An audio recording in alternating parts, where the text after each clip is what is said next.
Assalamualaikum warahmatullahi wabarakatuh. Apa kabarmu, wahai kaum muda?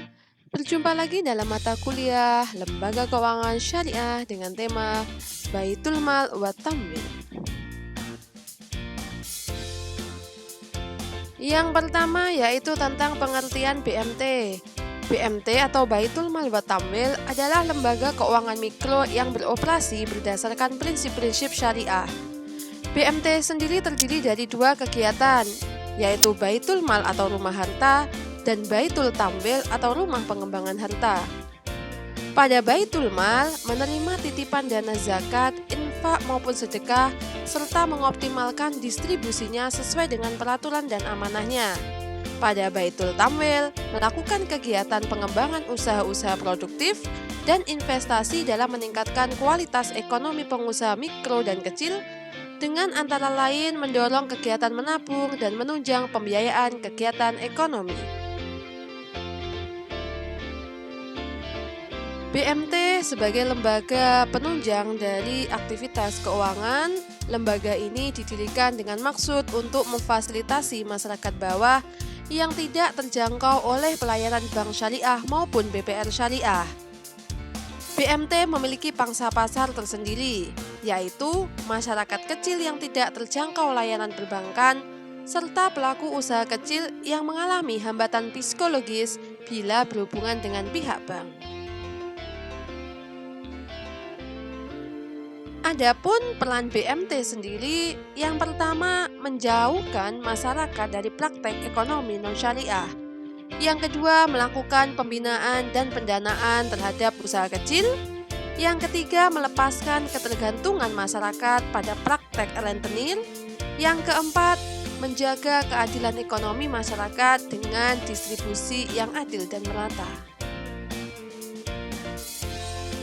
Ciri-ciri utama BMT. Yang pertama, BMT berorientasi bisnis, mencari laba bersama, meningkatkan pemanfaatan ekonomi paling banyak untuk anggota dan masyarakat. Yang kedua, BMT bukan lembaga sosial, tetapi dapat dimanfaatkan untuk mengefektifkan penggunaan dana zakat, infak, sedekah bagi kesejahteraan orang banyak. Ketiga, ditumbuhkan dari bawah berlandaskan peran masyarakat sekitarnya. Keempat, milik bersama masyarakat kecil dan bawah dari lingkungan BMT itu sendiri, bukan milik orang seorang atau orang dari luar masyarakat. Organisasi BMT. Yang pertama, musyawarah anggota pemegang simpanan pokok, yaitu memegang kekuasaan tertinggi dalam memutuskan kebijakan-kebijakan makro BMT. Kemudian ada Dewan Syariah, bertugas mengawasi dan menilai operasionalisasi BMT. Kemudian ada pembina manajemen, bertugas untuk membina jalannya BMT dalam merealisasikan program-programnya. Ada manajer, bertugas menjalankan amanat musyawarah anggota BMT dan memimpin BMT dalam merealisasikan programnya. Kemudian ada pemasaran, bertugas untuk mensosialisasikan dan mengelola produk-produk dari BMT. Kemudian ada kasir yang bertugas melayani setiap nasabah yang datang ke BMT. Yang terakhir ada pembukuan yang bertugas untuk melakukan pembukuan atas aset dan omset dari BMT. Prinsip operasi dari BMT. Yang pertama, prinsip bagi hasil dengan menggunakan akad musyarakah dan mudharabah. Yang kedua, sistem jual beli menggunakan akad bai al-murabahah, salam dan istisna. Yang ketiga, sistem non-profit dengan akad khordul hasan. Dan yang keempat, prinsip titipan dengan akad wadiah.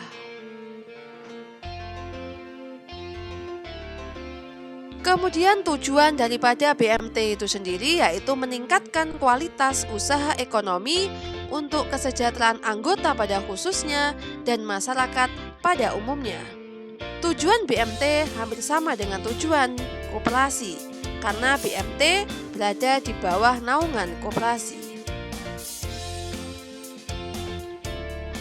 Pengembangan BMT merupakan hasil dari prakarsa Pusat Inkubasi Bisnis Usaha Kecil dan Menengah atau biasa disingkat Pinbook. Pinbook didirikan memiliki fungsi yang pertama, mensupervisi dan membina teknis, administrasi, pembukuan, dan finansial BMT yang sudah terbentuk. Yang kedua, mengembangkan sumber daya manusia dengan melakukan inkubasi bisnis pengusaha baru dan penyuburan pengusaha yang sudah ada. Yang ketiga, mengembangkan teknologi maju untuk para nasabah BMT sehingga dapat meningkatkan nilai tambahnya. Yang keempat, BMT atau Pinbook memberikan penyuluhan dan pelatihan bagi para masyarakat maupun bagi para UMKM. Kemudian yang kelima, melakukan promosi, pemasaran hasil, dan pengembangan jaringan perdagangan usaha kecil. Yang keenam, memfasilitasi alat-alat yang tidak mampu dimiliki oleh pengusaha secara perorangan seperti fax, alat-alat promosi, dan alat pendukung lainnya.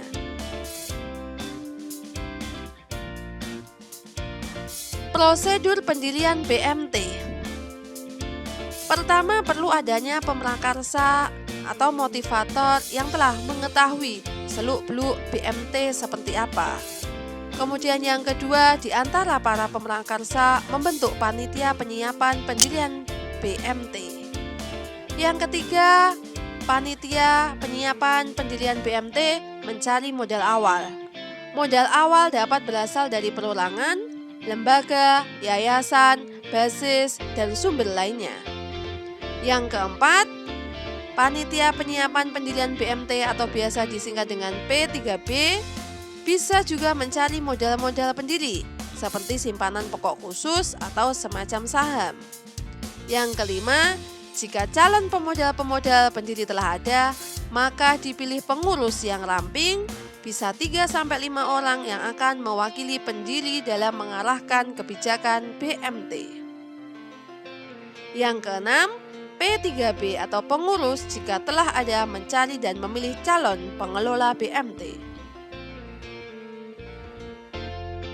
Yang ketujuh, mempersiapkan legalitas hukum untuk usaha sebagai pertama, LKM dengan mengirim surat ke Pinbook.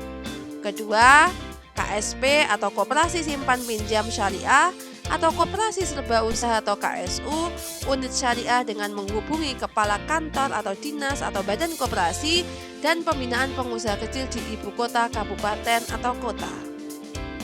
8. Melatih calon pengelola sebaiknya juga diikuti oleh 1 orang pengurus dengan menghubungi kantor Pinbook terdekat.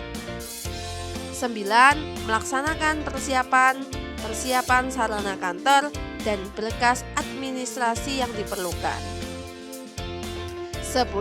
Melaksanakan bisnis operasional BMT. Seperti contohnya di Kabupaten Tulungagung. Tulungagung sudah ada keberadaan beberapa BMT, seperti contohnya BMT Pahlawan, BMT Syahara, BMT Istiqomah. Juga sudah ada Pinbook atau Pusat Inkubasi Bisnis Usaha Kecil. Kemudian kegiatan usaha daripada BMT. Dalam operasionalnya, BMT dapat menjalankan berbagai jenis kegiatan usaha, baik yang berhubungan dengan keuangan maupun kegiatan non-keuangan.